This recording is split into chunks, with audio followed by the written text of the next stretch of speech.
All right. So, welcome, Emily. Thank you so much for joining me this afternoon and Thank you. waving up north to Oxford whilst I'm here in Malta at the moment. We're having a conversation this afternoon because you're at a significant point where you're looking for help and you've sent a message to me, and then as I normally ask people for more information, you kind of gave a little bit more insight to it. But in order for those people who are listening or watching this right now, why don't you just briefly introduce yourself and where you're at with your life situation and what's made you consider coaching right now? Yeah, sure. Yeah, thanks. I really appreciate the opportunity to chat about this because, as you said, I feel like I'm at a really interesting point in my life where there's a lot of changes happening. Some of them I'm looking forward to. Some of them are actually really quite difficult. And so, over the last couple of years, there's been some issues between my husband and I to the point where we've experienced some marital breakdown and we've decided to separate. And so we've got two small children, which I'm actually finding quite difficult to manage through all of this. And so at the same time, trying to look after myself properly, I feel like I need to look after them really carefully through this transition. And so I feel like I'm looking forward to making some changes. Unfortunately, for some financial reasons and some career reasons, I'm facing some difficult decisions that I feel are motivated more by logistics and my head more than what my heart is maybe telling me. And I think that I'm struggling a little bit about that because it feels like I'm going against what my intuition and what my heart is telling me. So I'm struggling a little bit there. And ultimately, I think what I was hoping to maybe get from the coaching today was help with that courage to make some difficult decisions, but also overcome some of the carryover effects of some negative thinking that I've picked up over the last couple of years as I've been struggling through the relationship issues. So I hope that gives a bit of an idea. Yeah, for sure. And we'll dive into it a little bit more as we go along, I'm sure. But when you picture yourself having overcome the negative thinking that you picked up, or having feeling courage, to take those difficult decisions, what would you like to be on the other side of that ultimately? Without wanting to sound completely cliche, I think just happy and peaceful, because I think over the last couple of years, so much of my day to day has been ruled by uncertainty and ruminating over negative thoughts and questioning what I know to be true, what I am finding out is not actually true. I think what I would really like to come out the other side of this is to have more confidence in myself, kind of regain that courage and that stability in my own skin again, and just feel a bit more calm and at ease with who I am, where I am, and what I'm actually doing on a day-to-day basis. So I would, knowing you just a little bit, from previous conversations and stuff, and also knowing about your background, I would hazard a guess that you are quite self-aware about what your thoughts are, etc. So what would you say then are the thoughts that are currently preventing you to move forwards and trusting your intuition? And what decisions specifically would you want to make? Yeah, I mean, I think the difficulty is I, as you say, I mean, I've studied psychology for a really long time, and I feel like I'm quite good in interpersonal situations. One of the things that I always prided myself on was the ability to read people and have a good intuition. And I think that over the last couple of years, I feel like that internal compass has let me down. And so I feel like I'm slightly uncertain what my feelings are telling me. And it feels like it's slowly coming back. It feels like I'm slowly gaining that inner voice again. And I think ultimately what it comes down to at the moment in regards to decision making is that, as I said, from a financial perspective, I find myself in a situation where I feel like I need to take a particular job to finance the changes and the moves and the current situation. But that doesn't necessarily align with the kind of work that I feel like I want to be doing right now or for the longer term.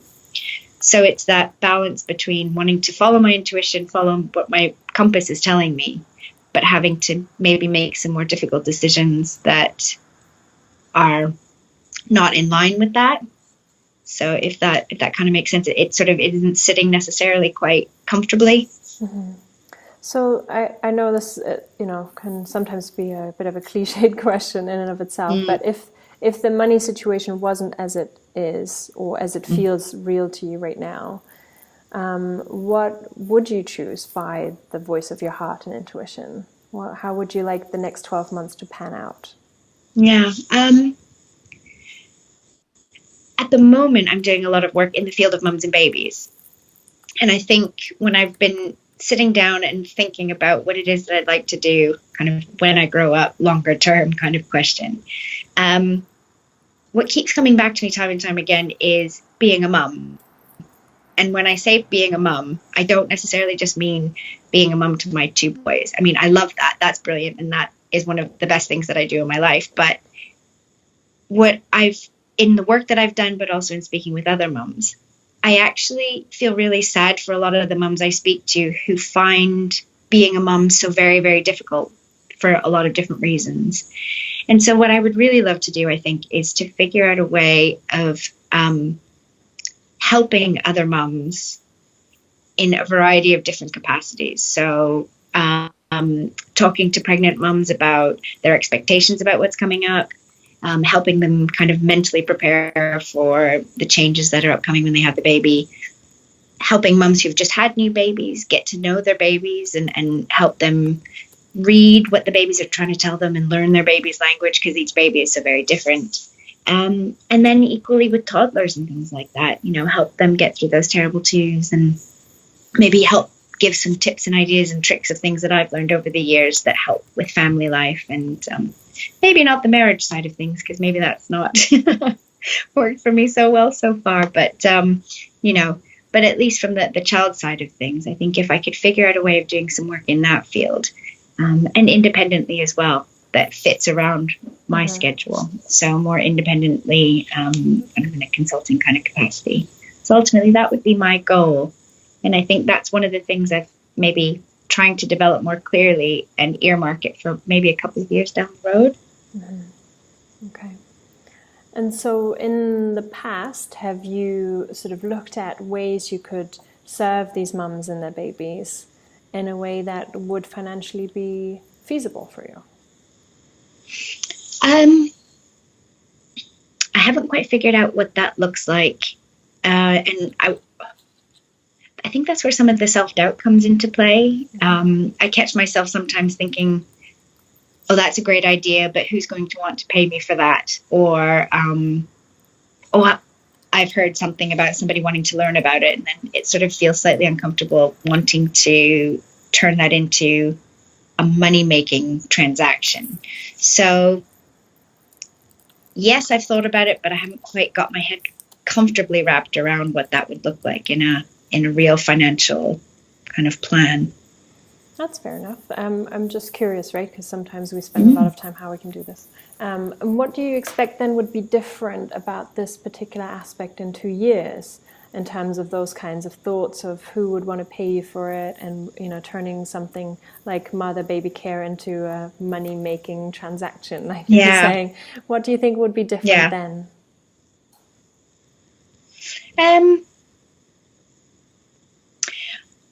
I think maybe the reason I've sort of pegged it as a couple of years from now is that, on the one hand, from my own financial situation currently, it's almost like I couldn't do that right now just to help finance what I'm currently going through.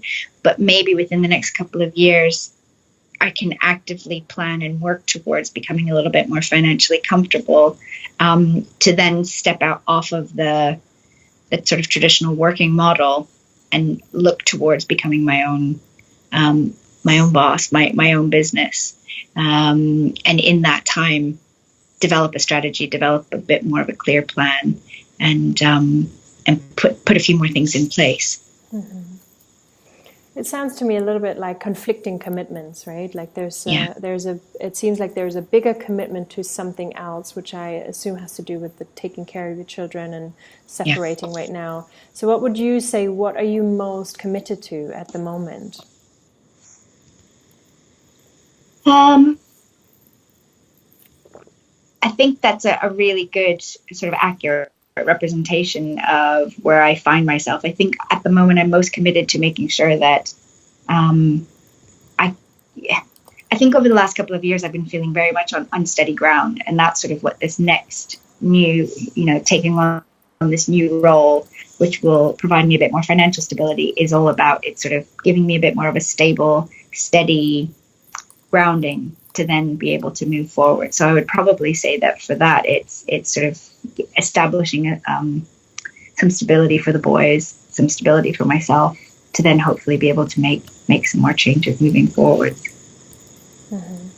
And so then what is your internal conflict over that? Because you kind of led in the beginning with it's kind of it's a head decision, not a heart decision. But actually it sounds to me that it is quite a heart decision in some ways, when you're wanting to create stability for yourself and your two boys. So what is the thought process that happens that makes that a lesser option? I think what's been difficult for me within the work that I've been doing recently is that although I love the subject that I work in, the day-to-day way of doing the work hasn't exactly filled me with inspiration. And so I find it actually quite difficult to sit at a desk all day and not feel invigorated by the work that I'm doing. And so I think I'm slightly worried about kind of committing to doing something that maybe not 100% passionate about. And I think I feel conflicted about that, because I've always been the kind of person that if I'm doing something, I do it to the best of my ability. And I know that I will be able to do that with this new job, but it feels like it's not my life's passion. Whereas I feel at this point in my life, I want to be doing my life's passion. I want to be kind of living authentically and feel like I'm really not holding back in any way. And so in some ways, this new role feels as though I'm slightly not honoring what my true interests are. Mm-hmm. So as you can hear probably and see, I'm taking a lot of notes because I want to make sure that I get to repeat back to you exactly what you're saying, and also keep track of our conversation. What kind of the thought that I was just having as you were saying about not feeling 100% passionate about this future prospective job that you're taking from, I think, July, right? That's already in the works. That's right. In order to secure create more security and stability for your family at the moment. What kind of I guess my thoughts go into two different directions. One is about, who would you need to become in order to do work or find work or create work in a way that's actually aligned and honoring with, what's your true interest. And also, what choices might you have overlooked based on a more fear-based decision to take this job?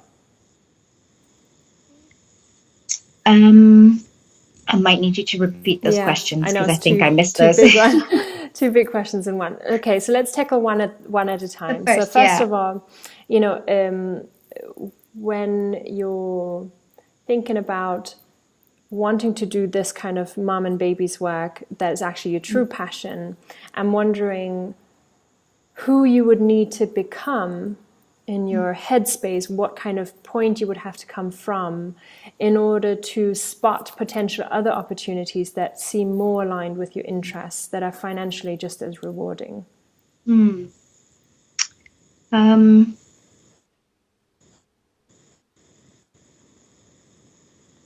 think it's a bit of the idea of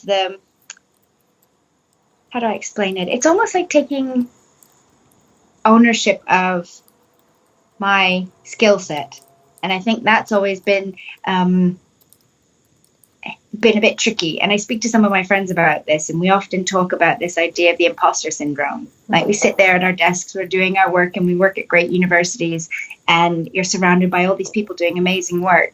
And often we say to each other, gosh, somebody's going to find out that I don't really know what I'm doing here, where it's actually not true, because I look at the person who's saying that to me and it's like, what are you talking about? You're very clever. You're very, you're an expert in your field. And so I think that's part of the thing that I really struggle from a little bit, that I know a lot about this area of mums and babies and mental health and things like that. And yet it feels like there's always somebody else who knows more. And why would anybody want to hire me to consult or what have you? How am I different than somebody else? And so I guess I would need to say that I'd probably need to step into that a little bit more and kind of identify with that expertise and that understanding of myself in that capacity. And then I think also as well is that confidence that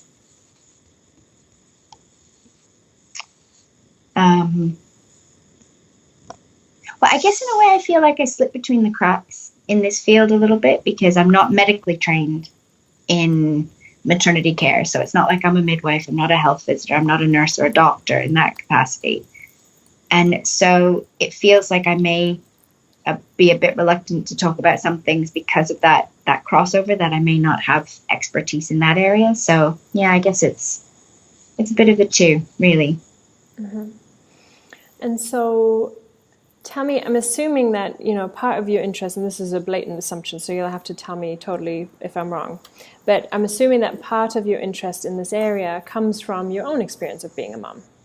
Would that be true? Absolutely. Okay.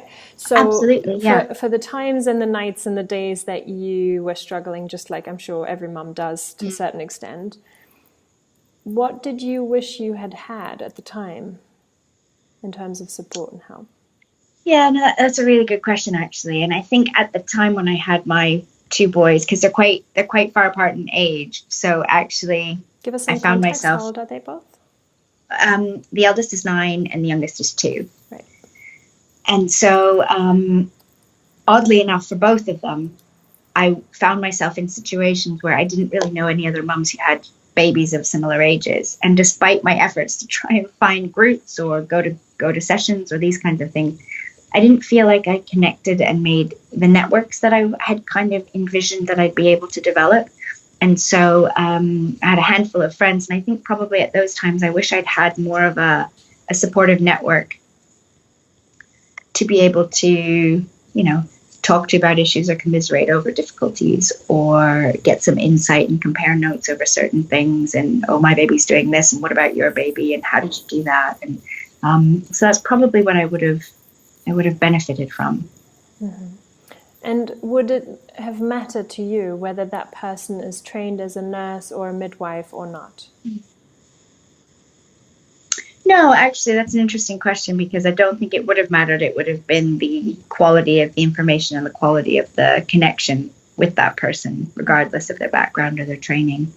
Yeah, because I'm wondering when you were saying about how are you different to someone else?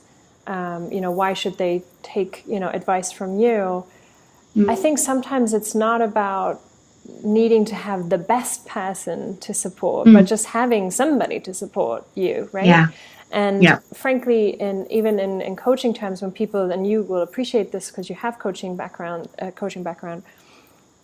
when people want to get from one island to another, from the shitty problem-focused island to the desired outcome island, right? Where they are like, oh, that's what I want. Then they don't really care about what color the boat is. They just want to get on a boat and get there fast. And whether that's counseling, therapy, mentorship, consultancy, whatever you label it, coaching, doesn't actually really matter to the person. So what I was wondering is, to the mums that you are seeking to serve, would it actually really matter whether even you had your degrees or you had worked at Oxford or you had whatever the thing is that you think matters so much? Or would it actually be much more about the love and the care and the experience that you bring to the table? And the fact that you are there. Yeah. So. No, I hadn't really thought of it in that way. And I think maybe that's sort of the culture that I've been surrounded with, where qualifications mean everything and your credentials speak volumes. And so I think I forget that it doesn't always translate in the real world in that same, it's not that same kind of validation by the piece of paper you have or where you've done your work. Or no, that's an interesting point, actually. Yeah. And the other part that I was wondering about then is if there was a question mark in your mind about whether some woman or some person, parents, would pay for this kind of service or not. I think it tends to reveal where we are at with what we would pay for, right? Like whether we would make that kind of a financial priority or not. So I guess there's a couple of different ways around this. Sometimes I feel like we can do when there's seemingly no money in what we want to do, right? Which, some people, lots of people have the idea that whatever they want to do isn't going to pay.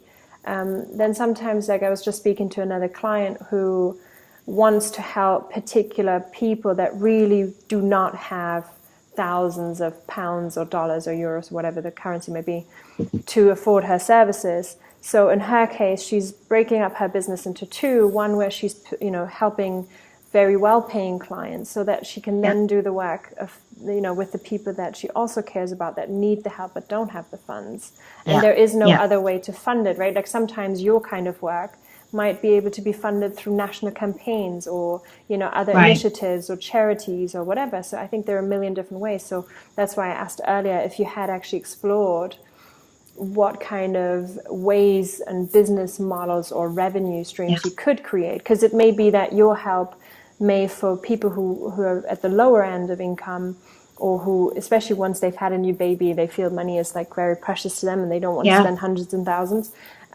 They might be the ones that are reading your book that you've written, or they watch a video that you produce or whatever. But then there are other people who want more hands-on help, who would be so happy to pay you for like the first week with their newborn or something. Do you know what I mean? So I'm kind of wondering what your thoughts or your initial reactions are to that.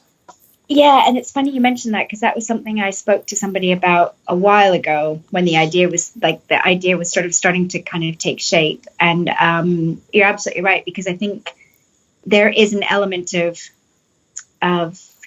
guilt, or I'm not sure if that's the right term for it, but it does feel slightly as though there is such a big group of individuals who need help and who aren't able to pay. So you're right. I had thought about sort of establishing different aspects to a business that would have some higher paying clients that would afford the opportunity to do some lesser paid work or group work or something along those lines, voluntary types of things, as well as different offerings. So figuring out how to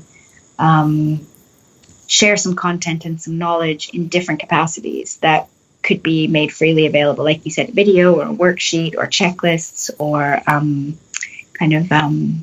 like a well-being plan, for example. Develop a plan for mums who can kind of think of different aspects of care and support that they might need going through the different transitions of different points in time.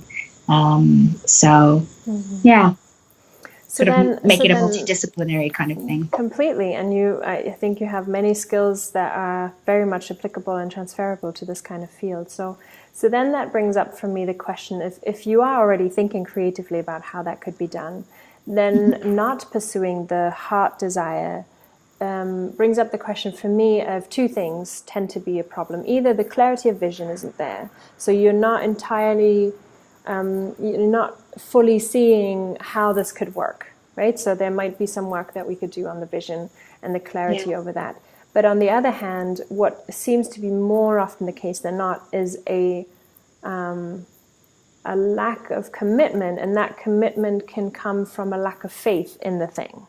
So I see a lot of people who are sort of spreading themselves thin between 2 or 3 different projects, jobs, ideas, because ultimately they don't really believe that any of them will take off. So what if you had a guarantee that if you threw yourself at this thing, and your commitment was to yourself to make this financially viable to at least the money that you have coming in now, if not more, by in the next sort of 3 to 6 months, how would that change your attitude to the whole idea of taking that seriously versus taking the other job?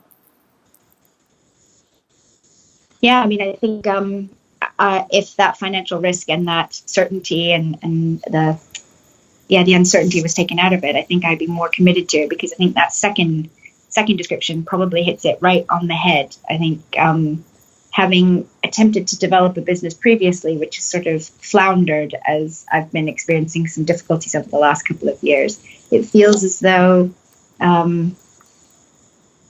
I've become more reluctant to start any other new kind of entrepreneurial endeavors, just because the last one didn't take off and wasn't as successful as I had hoped. And I know that there were a lot of other things going on, but it ended up meaning that other things got prioritized. And it feels as though I don't want that to happen again with something else. In a way, it's almost like I've been letting myself down by other things being prioritized over my own interests and my own goals. So it's almost like if I don't do it, then I can't make a mess of it. Mm.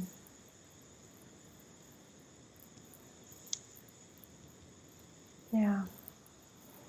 And so fundamentally then, underneath all of the surface decisions, what would you have to believe about yourself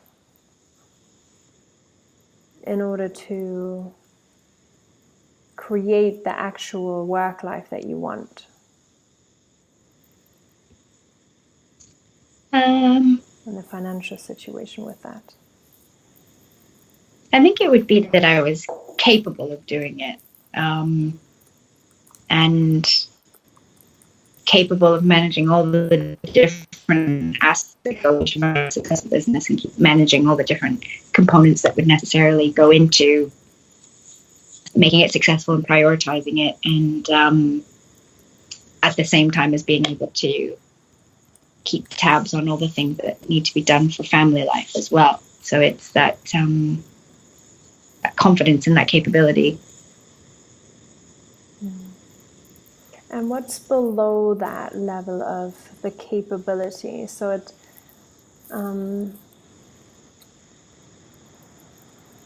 wondering, like, it feels like there's a deeper layer to this structure that is trying to prevent, because if we're, you know, from a coaching perspective, we believe that any pattern or any behavior that we show really is just there to meet a higher positive intent, right? So if you're not attempting to create the business that you actually want, because then you can't, you know, screw it up, you know, or however you said it earlier, you know, then that is a positive intent, right? There's a desire to keep you and your children safe at this point in time, and that makes perfect sense. So I'm wondering, underneath the idea of feeling capable, if there is something else that you would have to believe in order to know that you are also capable of doing it.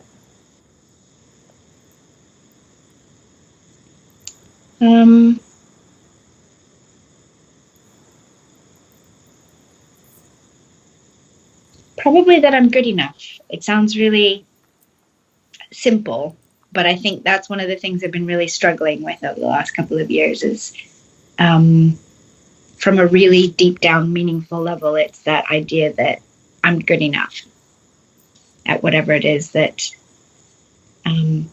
matters. And that's both something that I feel, but that others feel as well. So I think that's been a bit of a struggle.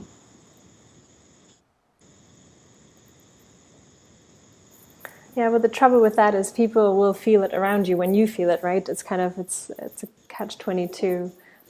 We seek to have that confirmation from the outside, but really we create that when we are feeling it on the inside. So I want to walk carefully around this topic of feeling good enough, because you know, there's a lot that's happened in your life that probably put that into question in some ways, right? Was there a time before sort of your breakdown in the marriage, etc., where that was not a thought that wouldn't have come up, or has it always been part of your sort of your thinking habits that you weren't sure? I think that's maybe why it all kind of has been such a life-altering experience over these last couple of years, because I, previous to the difficulties, had no issues with self-confidence, no issues with feeling good enough, that, you know, acknowledging I'm not perfect, not by any stretch of the imagination, but actually who I was good enough in the various different roles I played in my life. So whether that was mum or wife or friend or employee or whatever it was, I felt like I was doing a good job across the board. And when that was called into question, again, coming back to what I was saying about the intuition, it sort of felt like my understanding of myself, my understanding of the world that I lived in and the people I was interacting with, it really sort of shook that, and it made me question everything. And so in that process, I've been questioning myself a lot.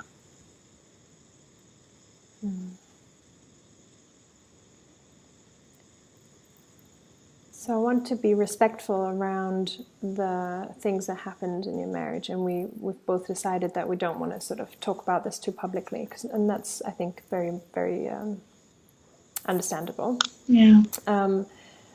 When thinking about this kind of thing, though, it sounds like that something that happened in your world, in your family, in your relationship, has, and I don't know whether that was sort of received by you or something that you have done or that he's done or whatever. Like, we don't know the ins and outs of that, so I want to be kind of talking about it without talking about it in too much detail, if you know what I mean.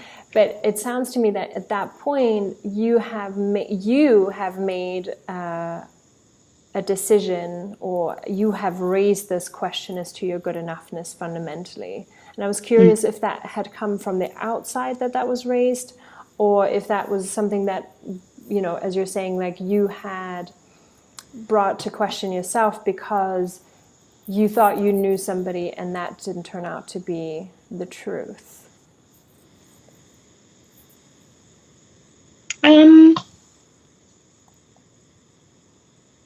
It's probably a bit of both, to be perfectly honest. It's probably not one thing or the other. I think it probably tapped into some underlying issues and feelings that I'd probably had deeply buried for quite a long time. And so it probably sort of reared its ugly head and just, came back 10 times worse. So it's probably a combination of different things. And so it's probably not one single. Yeah, and this is what I was wondering, because really it's like if we went to the other extreme and we were to, try to reframe the whole idea of your marital breakdown, then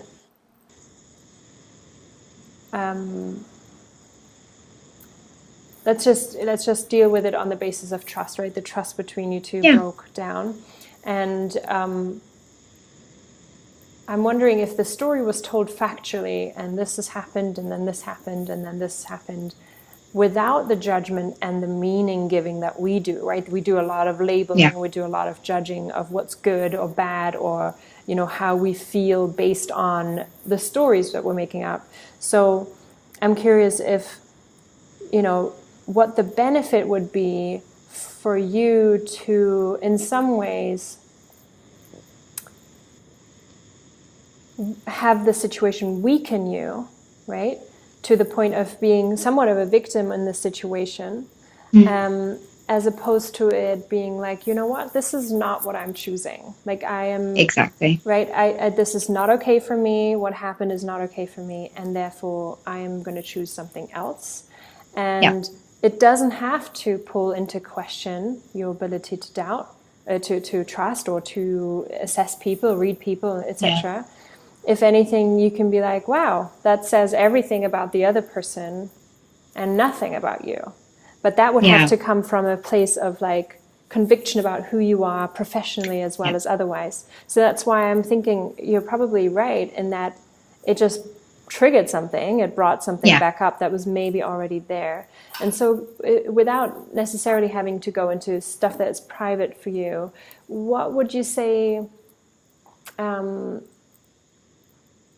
what could help and support the sensation, the sort of feeling in yourself that no matter what, you are good enough, no matter what happens on the outside? Again, I think it's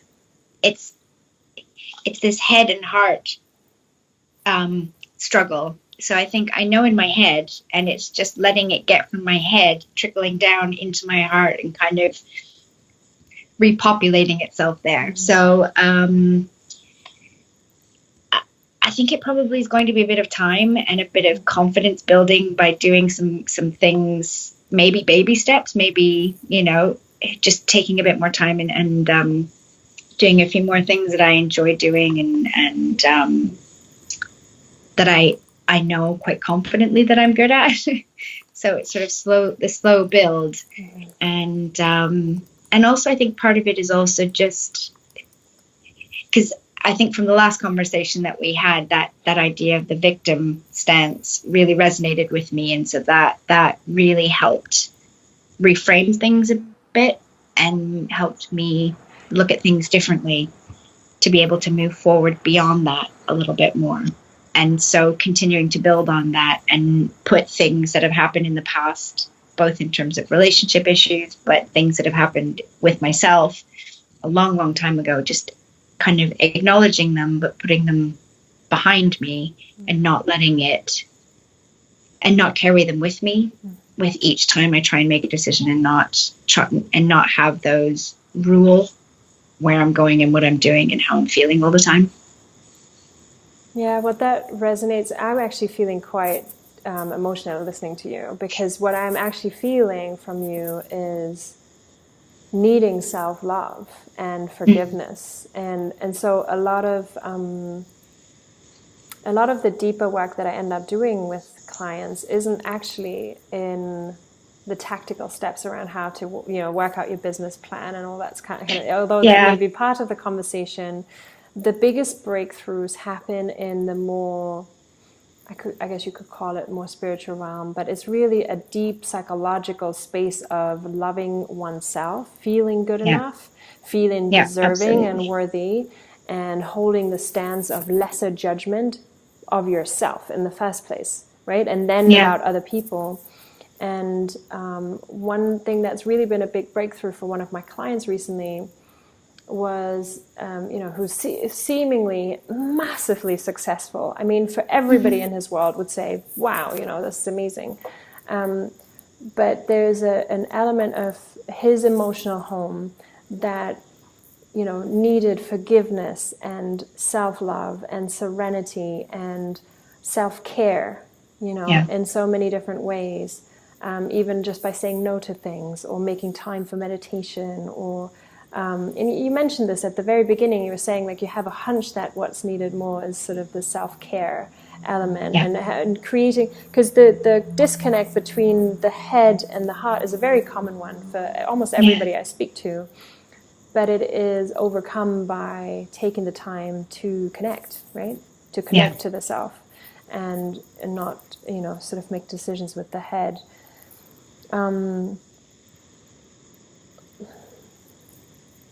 So in some ways, I would like to attempt to reframe the fact that you're taking this other job as an act of self-love and care. Because if you're thinking about it, you're doing this from the place of being able to have food and a home and pay bills and continue to live your life in a way that is of a good standard for you and the boys, right? Yeah. And you're also doing this as an act of self-love because you do not stay in the relationship that you found to be not what you wanted.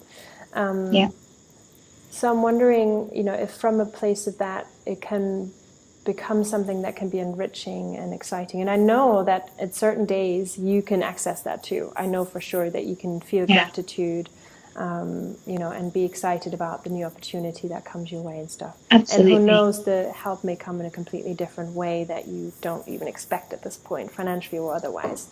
But what were you going to say? Go on. No, I was just going to say, sort of thinking back, I feel slightly guilty because I think the opportunity is a good one. And I think, the new job is going to be good. And so there are a lot of positive things. And it feels as though the decision was sort of driven by maybe a not ideal situation, but there are a lot of really positive things about it. And the organization is going to be a great one to work for. And the people there are really great. There's some wonderful career opportunities for myself just to learn some new skills and do some things differently. And so I think it's going to, having said that, I've already worked for the company. So I think as well, I'm bringing a lot of background knowledge with me. So I think actually it will give me a lot of confidence and help me in a lot of ways as well. So although it's not necessarily in the field that it's not in mums and babies, but there's still a lot of really positive things about it that I'm looking forward to exploring a little bit more. So totally. Yeah. And so what I wonder then is for your next 6 months, 12 months, is really what I'm seeing almost like a what's the word? It's like either an upgrade or a reset or a new creation of self-image, right? Of who you are as your mom to your boys, as a woman, as a professional. Yes. And you're essentially buying yourself some time and some buffer and some safety right now, which is completely understandable. So the work that I think is there for you the opportunity that you get to grow with right now is, okay, well, who do I want to be in the next chapter of my life? Who do I want to become in order to create these kinds of workshops, write a book, do the checklists for these moms, and how can I start the process of seeing and testing the market, whether there are women who would really pay, really top money for the kind of care that I can provide, and where are the problems that I can offer solutions to, which you can do a little bit at a time. It can be baby steps, because you're in actually a very fortunate situation in that you have a job, you will have a job. Absolutely. And that allows you the headspace and the energy to work on that as well. But definitely. And as part of the self-image question, it also brings in things around the mindset, right? Around, upgrading your own mindset and psychology to be more in support and more in love with you. And then also the energy part around what is draining your energy versus what is energizing. And it sounds like there's certain activities for you that are really much more energizing than others. Absolutely. So where do you think, what would be easy wins almost to up energy, to help with the mindset, to help refocus your self-image going forwards? Yeah, I think one of the things I've never been very good at is prioritizing myself. And it feels like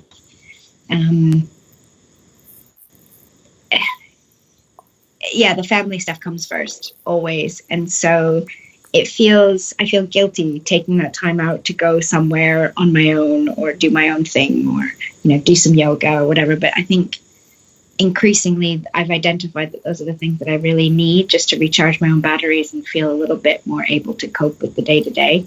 And so, so it is the things like the yoga and also just having some peace and quiet, because with 2 small boys running around in circles, it's not very quiet around here. So having some quiet time to myself is really, really important. So I'll just, I'm going to be commuting for work. So I'm trying to come up with some different strategies about maybe taking advantage of that commuting time. So listening to podcasts, doing some meditation during that time, listening to audiobooks or some music or even just some quiet thinking time, just to try and maximize, almost as though it's like enforced private time. It's maybe not what I would ideally want to be doing. If I had 2 hours every day to myself, would I want to be sitting on a train? Probably not. But at least at the moment, I can certainly make the best use of it. So already starting to think about ways of doing that kind of thing. I think, isn't it curious that the universe has thrown you this curveball of forcing you to prioritize yourself? Right? A little bit, yeah. Because it looks like, well, now you're in a position where you're really having to prioritize yourself and what you want and how you want life to be. And of course, your children are a priority. I don't mean to question that for 1 second. But what I'm wondering is that you mentioned guilt a few times on this call already. And that stems from a belief of some sort that you could not take the time away from the boys, or that you could not Yeah. Look after yourself first. What would be a better feeling, supporting belief that would actually make it a priority to look after yourself first? I think it's that, yeah, it feels as though, a bit like what you were saying earlier about people doing lots of different things, but never one thing really, really well. It feels like there's a lot of things on the go at the moment, and I'm spread very thin. So what I would like as a bit of a personal goal is to sort of take some more time to do one thing at a time, try and kind of compartmentalize life a little bit more so that I've got time to do the family stuff, but then equally have the time to do my own things. Because just the acknowledgement that if I'm in a better place, then if I'm in a better place for myself, then I'm in a better place for looking after my children and being more present for them as well. 100%, yeah. Goes back to this analogy of like the putting your own oxygen mask on first, right? That's right. Yeah. And I wonder absolutely. if that wouldn't be also the exact advice you would give to a mom of a toddler, for example, to say, look, I understand you wanting to be a good mom and you feel guilty for the time that you don't spend with your son, but at the same time, if you're not in a good place, they will know that even more, you know. Absolutely. So yeah, it's that head and heart thing, you know, as you said, if I was giving advice to somebody else, or if I were to think it through clearly in my head, it's exactly true. So then the head and the heart thing, that's a curious thing, right? I wonder,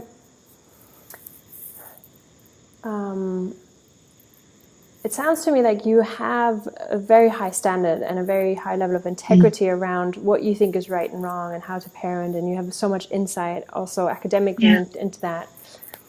What would have to happen in order for you to just live by them in really small ways, by what you already know? Because I guess there is my guess is that there is an energy leak by you not doing the thing that you know is the thing to do. So I'm kind of wondering what would have to happen for you to be like, you know what, I know in my head and in my heart this is the right thing to do, like to take time away from the boys or get childcare or, you know, ask for help. I don't know what it may be for you. And you're still not doing it, to just start doing that with like super tiny baby steps and see how that affects you.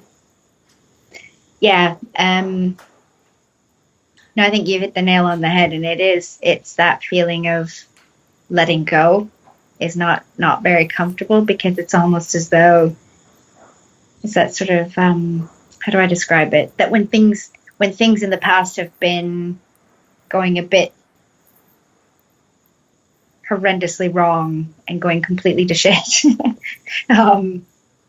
if I can kind of keep very tight control over everything else, then everything, you know, then the rest of life is okay.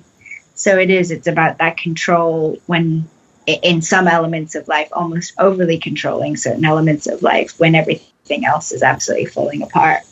So it is that acknowledgement of, I don't know, just to give an example, just being able to let certain little things go that really aren't that important in the grand scheme of things, like, I don't know, making beds. If my son doesn't make his bed in the morning, it's not the end of the world. Yeah, it sounds to me that the spiritual growth that wants to happen there is one of forgiveness and surrender and self-love. Yeah. You know, and the surrendering piece, I see this with myself just as much as with other people and clients, that when things are uncertain, we do try to control everything else that we possibly can control to make ourselves feel a bit more stable. And that's the time when most of the letting go needs to happen, ironically. Absolutely. Right? The trusting needs to happen, the faith. And I don't know what your practices would be, and maybe that's something we can figure out before the end of this conversation, but that enable you, probably aside, I'm assuming yoga would be part of that, but aside from yoga, that enable you to connect back to the source, connect back to yourself, that are about trusting and believing and relaxing and surrendering to whatever wants to happen and believing that it will all work out. What kind of things might they be for you that help you do that?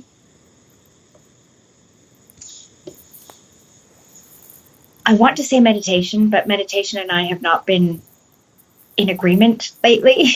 I find that there's so much going on up here that to actually switch off is not the easiest thing to do. So some guided meditations probably would be helpful, so that it can help with the internal chatter.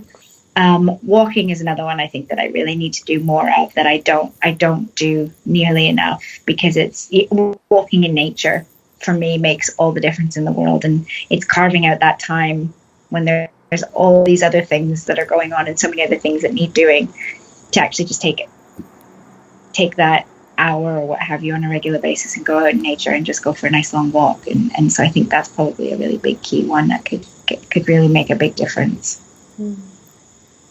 Yeah, it seems to me, because you just said it again, with like all these things being having to look after all these different things that are going on, that those are actually a bit of a energy drain in disguise. Yeah, so there's a lot of different projects. So I think going forwards, what I would want to focus on is really on those key areas, is the sort of the self-image and self-love, and how we reestablish and build on the sort of the next version of you.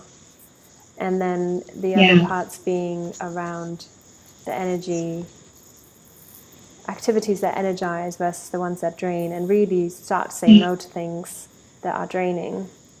Absolutely. That's the last thing you need right now, is something else or someone else or a place or something that isn't actually serving you, and whittling that down. And actually, just as you're saying that, I'm sort of rapidly scribbling down, some little bullet points for myself, because I'm thinking of even just some little simple things that maybe I could reevaluate the ways that I'm doing things at the moment that could maybe be simplified, just to streamline it a little bit. So whether or not it's like a grocery delivery, as opposed to taking an hour wandering around the shop, or so little things like that maybe could help streamline. Let's take the time and not rush it, because that's the whole point, right? That you're making time for yourself right now. So what kind of things would you list as your energizers, so that you can go to that menu and see what you might want? So you already have collected yoga, peace and quiet. Yeah. So as in just peace and quiet. Some, I hear that, a bathtub or a hot shower can offer that sometimes. Guided Absolutely. Meditation, you said? Yeah, guided meditation probably would be good. And walking. Sorry? Walking, you said? Walking, yeah. Walking in nature would be a really good one.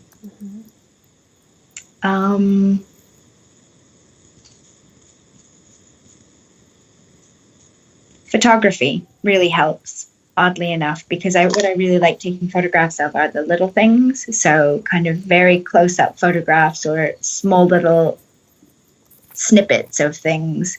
So what it does is it helps me slow down and start paying attention to the little details, as opposed to just rushing through and kind of sweeping through and not really noticing. So it's that sort of slowing down and noticing the details a little bit more. Wonderful. That's actually a really good tactic for when there is a feeling of anxiety arising. I just read that in a book the other day, and it's a really good idea, I think, when negative feelings are occurring, to focus on one thing. Like it could be, I guess, here's like a health bar that's on the table here. Yeah. To really notice everything and anything about it, and read every word on it, etc., because it moves your focus, puts you in the present and moves your focus. So because that's a sort of mindfulness element to it, where you just sort of slow it down and you pay attention to every tiny little detail. But I guess for me, it's doing it in the context of something that I really enjoy. So, which is taking photographs of nature and that kind of thing. Yeah, and creativity. And then I would say, for the energy drains, or the kind of alternatives that you're already gotten there. You said online shopping instead of offline, if you will. Yeah. What other things do you feel are things that you can say no to, or that can be easy remedies to create more energy for you?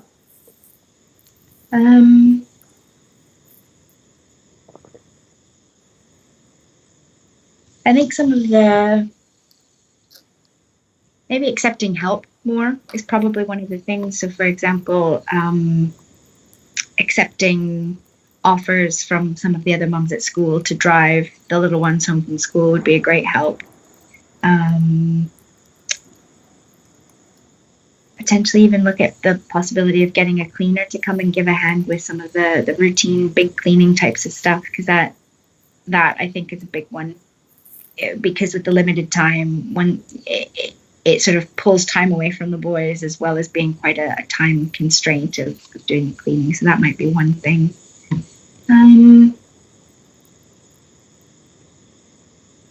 The other thing, and it sounds really, really silly, but I've noticed more and more that I spend a lot of time at my desk at work, and I don't get up as regularly as I should. So actually it's little things like getting up every 15 minutes, half an hour, going for a drink of water, or going outside for a bit of fresh air, or, quote unquote smoke break, but not smoking. You know what I mean? Totally.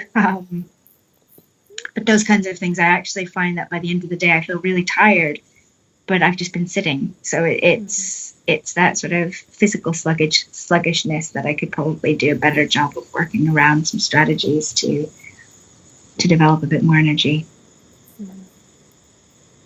And is there anything or anyone that you would definitely want to stay away from because they're draining your energy for sure? Where you might have to set some boundaries, or... Yeah, definitely. I probably don't want to name them. That's totally fine. But you can take your own notes, right? So go ahead. Absolutely. And do that. And I think, as you say, it's probably not going to be possible to completely create boundaries for various different reasons. Because it's multiple people, but what I've acknowledged is that their approach to things I find quite difficult to manage, and purely because I see them struggling with different things, and it's my nature to want to help, and I can't fix things for other people. And so it's a question of how much am I willing to engage with them on certain things, whereas other times I might need to just say, okay, I need to step away and take some time out. And so I've had some good practice with that over the last couple of years. So I'm getting better at it, though. So yes, definitely there are a few people I could do that with. Yeah, you might want to just make yourself a little note as to, because I think boundary setting is always possible, though it may not always be convenient. Yes, absolutely. Yeah. Okay. So where are you at now? Like, tell me, we've spoken about an hour or so. Where does this conversation sit with you so far? No, I mean, I think it's been really helpful to highlight a few things, and I think the discussion about the energy drains and the self-trust and self-love is really resonating. And I guess I think the difficulty for me is that, having worked in the field of psychology, I know all those very typical kind of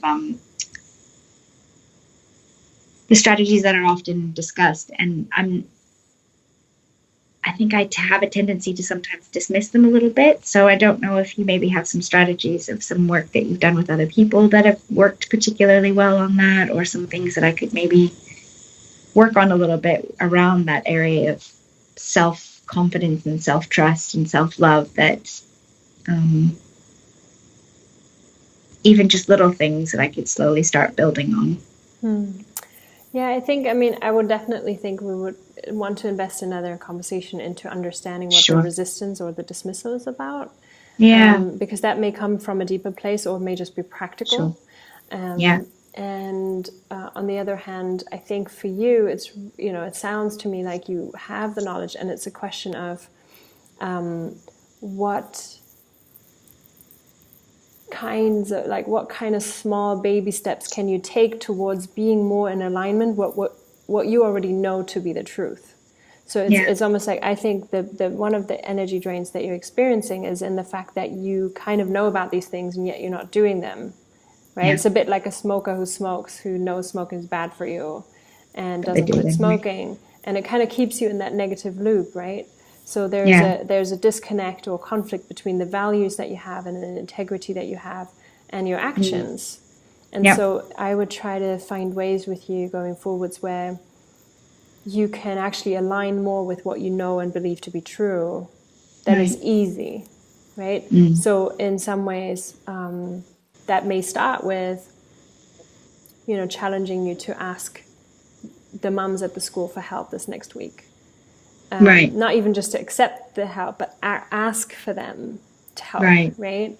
Or to make bolder requests of your your ex-husband or to soon to be ex-husband in terms of the boundaries and respecting them or setting them, or in terms of time to allow you time to have for yourself, etc. So I think the steps would be really, the how-to would be really quite easy to figure out. It's just a matter of, I think, making them small enough for you to prove yourself to yourself that you can do it. Absolutely. Right.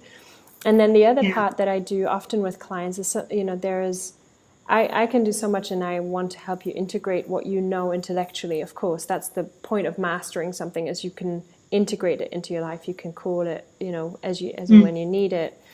And I think it's sometimes a mix between what we discuss in the conversation, and then I always send my people links and books and videos. And the two people that are teachers that I think would be great for you right now, that I would, I'm going to send you the links to after this conversation.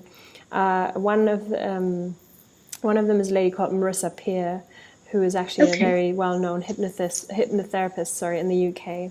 And she did a talk on the global disease that is not good enough, feeling not good enough.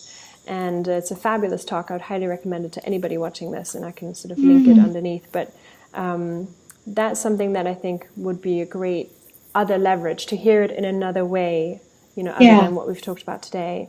And the other one is a gentleman called Matt Kahn, who's, I think, a very wonderful spiritual teacher from the States, who brings a different way to what he calls radical self-acceptance, that may just inspire you in a different way and hear something that we've talked about and that you may have read about in another way again, so that it lands with you this time.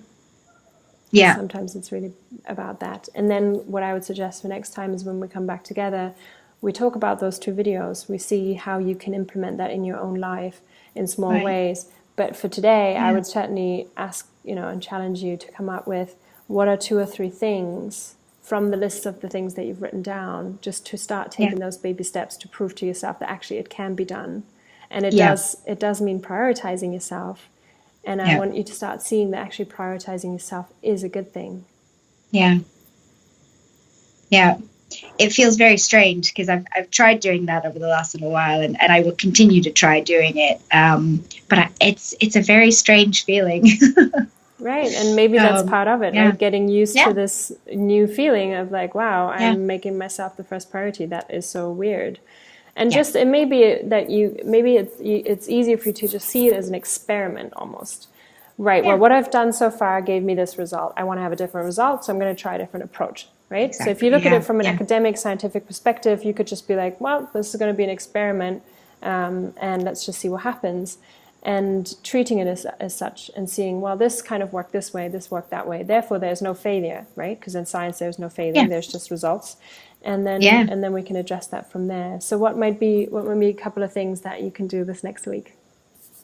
Well, you pointed out a good one, asking for mums to maybe give a hand with some of the driving. That would be great. Scheduling in some yoga would be wonderful. And even just finding a yoga class that might suit my likes and dislikes, because there are different classes. So probably the first step would be to finding the yoga class that I would enjoy going to, and then booking into one. And then even just on a smaller scale is scheduling in a time to go for a walk. So, and I think one of the key things as part of all of this is fitting it in around maybe some of the things that I'm already doing. So Totally. just as I was saying that, I was thinking about how my son does a swimming session on a Saturday morning from 7:30 in the morning until 9. And one of the things I tend to do is I'll either come home, do a bunch of stuff at home, and then go back and pick him up. Or if I can, sit at a cafe and under the idea of sitting down and doing some reading and thinking and all that kind of stuff. But reality, what ends up happening is I check my email and fritter away the hour and a bit. So maybe rather than doing that is go for a walk, you know. So are you on your computer right now? Making better use of time. Sure. I'm on my phone actually. On your your phone, yeah. So, and the phone is ringing at the same time. And the other one's ringing. Sorry about that. Not a problem at all. I just want to make sure that you can take a look at your computer and your calendar and schedule that walk in nature time for today, tomorrow, or Saturday. So can we do that before we end this conversation? Absolutely. Yeah, definitely. Because as I said, I think identifying a particular time. And so, I mean, I can already do it with the Saturday session. So sure. Yeah, the Saturday morning. Okay. So that's a given. And is there any one small action that you feel you can do today towards more self-care, self-love, and good enoughness?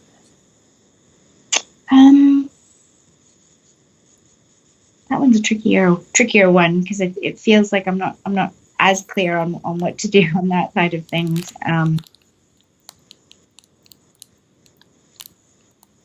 Yeah, actually, maybe even just taking a walk today and going and seeing I think there's some really nice bluebells not far from here. So kind of doing a combination of that, walk in nature, maybe doing a little bit of photography and just taking a bit of quiet time for myself. So I think that's probably a really good one this afternoon. That sounds wonderful.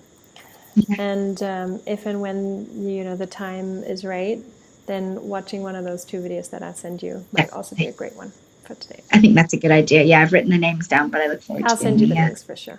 That'd be great. All right. Yeah. Any final thoughts or questions for you? No, I don't think so. I think we've covered quite a lot, and there are definitely quite a few points that are resonating. So I think just letting those settle in there and letting them kind of ruminate a little bit and figure out ways of putting them into action is going to be really good. Great. And so when you look back on today, what are the points, what was actually the most value to you that you don't want to forget about, that deeply resonated for you? I think it's this element of trust. And I think for all sorts of different reasons, it feels as though that is a good way of framing the lack of trust in myself. Is kind of probably a good explanation for why some things haven't been sitting very comfortably with me. And it sort of feels like I've been off for quite a long time, regardless of all the things that have been going on more recently. But I think that self-trust is kind of a good way of framing it, which I hadn't really thought about before. It's the trust element. I've had all sorts of different names for it, but maybe the trust is a better way of clarifying more of the issues that I've been struggling with. So I think trust is probably the one that really sticks with me today. Yeah. That's great. And I think these are conversations for us to then have in private, because that's part of the benefit of the coaching, is that safe space that was a little bit compromised today. But I think definitely, to look at that in more detail. And this is trusting internally as well as trusting externally, right? Like trusting for the world to work things out around you as well. And it's funny, actually. I mean, I think for me, it's more the internal trust that's really resonating with me, is this idea of trusting my own instincts, trusting my own feelings, and also trusting that I'm able to do things. So despite what the past has maybe unfolded for me previously. I think it's more of the internal trust at the moment than the external. So Yeah, and I think for not for the purpose for for today, but another conversation would be that we look at how things unfolded when your relationship broke down, and just the decisions you were making at the time. Because I have a hunch, and I don't know if this is true at all, but I have a hunch that you could actually trust yourself, and you did sort of know something, and you didn't listen to it. I don't know. This is, whether it's a complete hunch, but I wonder if we can actually prove to yourself that the very same thing that you think has been shaken up has been there all along, and it was something else that led you to not, follow that gut and intuition. I don't know, but it's something that we can definitely find out. To help you reframe that and grow strength, grow stronger from it and not weaker. So there's so much great things that we can do for sure. So anyway, for today, this was great. Thank you so much for being so willing to be open and vulnerable and share about your life and for modeling that to other people. And just looking forward to the next conversation. Absolutely. Thank you so much. I really appreciate the opportunity to hear some different insights. It's great. All right. You're welcome. All right. Thanks.